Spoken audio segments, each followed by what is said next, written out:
untuk menghitung nilai perkiraan maksimal dalam proses penyidikan. Bahwa penentuan untuk uang pengganti senilai 210 miliar adalah tidak proporsional, mustahil, dan jauh dari rasa keadilan. Karena tidak mungkin pendapatan saya yang hanya beberapa ratus juta harus membayar ke negara sebesar 210 miliar. Saya tidak tahu urusan kerjasama smelter dengan PT Timah, dan saya tidak peduli dengan bisnis mereka. Yang saya tahu hanya mengumpulkan uang keuntungan usaha 10 rupiah. Posisi saya sebagai pedagang falas yang juga sama dengan money changer lain yang banyak ketidaksempurnaan administrasi. Tapi kenapa hanya saya yang diseret dalam kasus ini? Dengan keras, alasannya karena popularitas Crazy Speak yang dapat dimanfaatkan oleh beberapa pihak untuk menciptakan kesenjangan, menuai cacian, dan mengkonstruksikan citra, baik citra positif maupun citra negatif kepada saya. Perampasan aset saya yang merupakan hasil jerih payah saya kerja selama 30 tahun adalah suatu ketidakadilan.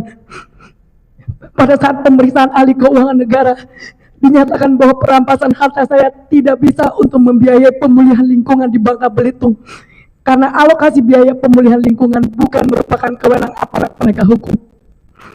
Pemulihan lingkungan dalam perkara ini dapat dijadikan alasan hukum untuk merampas harta yang saya dapatkan dengan bekerja keras selama 30 tahun.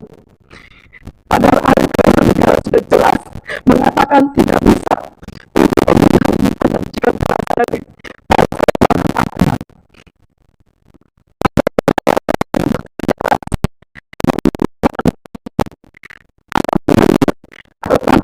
negara.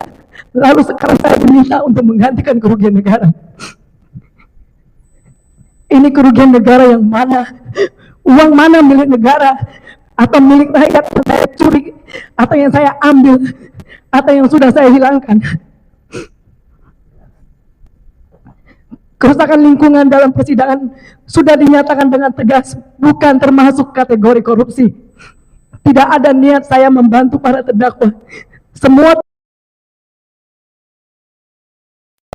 telah bersumpah bahwa saya hanya money changer biasa seperti money changer lainnya. Saya mohon keadilan yang mulia agar berkenan menempatkan diri di posisi saya dan mohon dengan sangat agar yang mulia mempertimbangkan dengan hati nurani kepantasan tuntutan penjara 8 tahun ditambah 4 tahun. Karena dalam posisi sekarang saya sudah pasti tidak mampu membayar uang pengganti senilai 210 miliar tersebut. Tidak pernah ada dalam kepemilikan saya. Dengan demikian, total hukuman penjara yang timpa kepada saya adalah 12 tahun.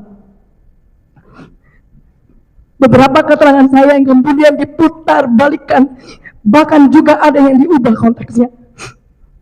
Pada saat saya diperiksa sebagai terdakwa, saya menyebutkan kalau saya datang 2-3 bulan sekali ke rumah yang ada di Jalan Gunawarman, hanya untuk makan dan mencari customer saja. Selama saya ke sana, saya tidak pernah bertemu dengan saudara Surwito, saudara Rosalina, atau saudara Robert Indarto. Saya bertemu dengan saudara Tamron saat tahun baru dan saat penyerahan valuta asing yang saya jual ke Pak Tamron pada bulan Desember 2023. Pernyataan tersebut kemudian diputar tanpa dasar dan dijadikan bukti untuk menuduh bahwa saya ke sana dalam rangka mengetahui kerjasama PT Timah dengan smelter. Saya tidak pernah tahu mengenai tentang hal ini. Saya merasa dijebak dengan pertanyaan beberapa kisaran uang yang ditukarkan oleh para terdakwa. Paling banyak berapa supaya ternyata dijadikan dasar untuk menuntut saya hari ini. Tidak benar bahwa terdapat pertemuan antara saya dan para pemilik smelter untuk membahas masalah bisnis Timah. Tuduhan ini adalah tuduhan yang tidak berdasar dan suatu bentuk pemutarbalikan fakta dari JPU. Saya tidak pernah ikut meeting atau saya tidak pernah tahu tentang kerjasama dengan PT Timah. Saya tidak pernah diberitahu oleh para terdakwa customer saya perihal sumber dana dari hasil kerjasama Timah dan smelter. Saya dituduh melakukan pertemuan dengan para smelter 2-3 bulan sekali, Yang mana pertemuan dimaksud adalah hasil dari pemutarbalikan jawaban saya ketika menjawab pertanyaan. Dalam setahun, berapa kali ke rumah singgah di Gunawarman? Saat menjawab, saya sudah dengan jelas menerangkan bahwa saya pergi ke rumah singgah sekitar 2-3 bulan sekali untuk makan dan membangun kenalan atau relasi. Sama sekali tidak ada perkataan bahwa ke rumah singgah untuk mengadakan pertemuan dengan para smelter, apalagi membahas bisnis timah. Oleh karena itu sesungguhnya jika cukup jeli memperhatikan fakta saksi ataupun dokumen yang mendukung tuduhan tersebut, bahwa tidak benar ada pertemuan antara saya dan para terdakwa pemilik smelter swasta.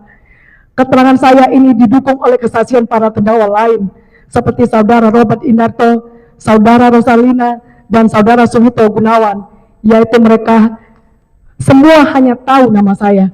Bahkan mereka tidak bertemu dengan saya sebelum adanya persidangan ini.